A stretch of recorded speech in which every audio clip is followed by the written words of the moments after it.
Lạy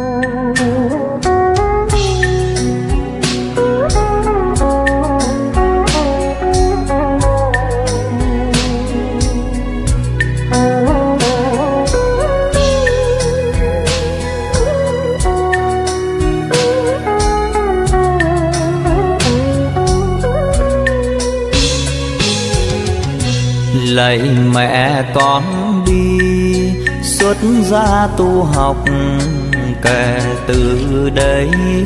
Lạy mẹ con đi bước theo ánh đạo từ bi. Nghĩa ân của mẹ trọn đời con không quên. Lạy mẹ con đi cách xa gia đình kể từ đây. Vào nhà Như Lai tiến tu tam nghiệp tịnh thánh. Mai sau trở về lợi lạc cho thế nhân. Mẹ ơi con biết rằng tình mẹ thương con vô bờ. Không muốn cách xa con khờ, nhưng vì chỉ nguyện riêng con nên mẹ ngăn lệ nuốt sầu tiễn con đi.